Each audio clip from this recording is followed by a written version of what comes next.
வணக்கம், நான் உங்கள் டாக்டர் செந்தில் பேசுகிறேன். இப்போ ஆஃப் லேட்டாக பார்த்தீங்கன்னா லாஸ்ட் ஒரு 10-15 டேஸில் கோவிட் திருப்பி வந்துடுச்சு. கோவிட் நிறைய பேர் அஃபெக்ட் பண்ணுது அப்படின்றது நியூஸ் பேப்பரில் எல்லாத்தையும் பார்க்கணும். ஸோ கோவிட் இப்போ என்ன ஸ்டேட்டஸில் இருக்குது அதை பற்றி ஒரு தெளிவான புரிதல் கொடுக்கணுன்றதுக்காக தான் அந்த வீடியோ. கோவிட் பார்த்தீங்கன்னா 2020 மார்ச்சில் ஸ்டார்ட் ஆகி இப்போ கடந்த 5 வருஷமாக நம்ம கூட இருக்குது. இதில் நிறைய வேரியன்ட்ஸ் வந்துச்சு. First variant, second variant, third variant, delta, omicron அப்படின்னு சொல்லிட்டு நிறைய நேம்ஸ் வந்தது. நம்ம வேக்சினேஷனும் பண்ணோம். இப்போ வந்திருக்க வேரியன்ட் பார்த்தீங்கன்னா JN1 வேரியன்ட் அப்படின்னு சொல்கிறாங்க.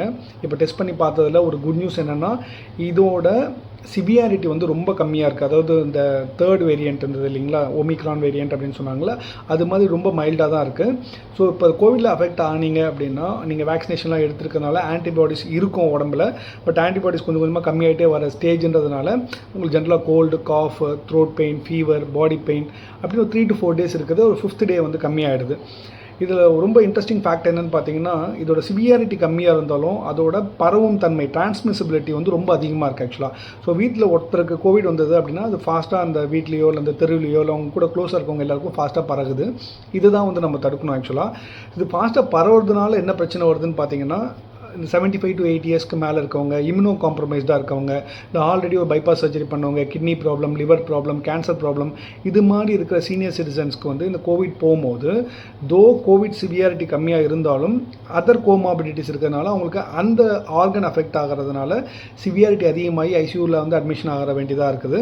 ஸோ இது டேரெக்டாக கோவிட்னால இம்பாக்ட் கிடையாது. கோவிட் வந்ததுனால அவங்களோட இம்யூனிட்டி அஃபெக்ட் ஆகிட்டு மற்ற காம்ப்ளிகேஷன்ஸ், ஃபார் எக்ஸாம்பிள் ஒபிசிட்டி இருக்கவங்க, ஸ்மோக் பண்ணுறவங்க, இவங்கெல்லாம் ரொம்ப கேர்ஃபுல்லாக இருக்கணும்.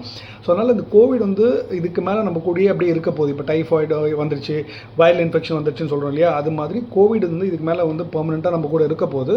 அப்பப்போ வந்துட்டு போவோம். இது மியூட்டேஷன் அப்படின்னு சொல்லுவாங்க, மரபணு மாற்றங்கள்னு வாங்க, இந்த ஜீன் மியூட்டேஷன் வாங்க.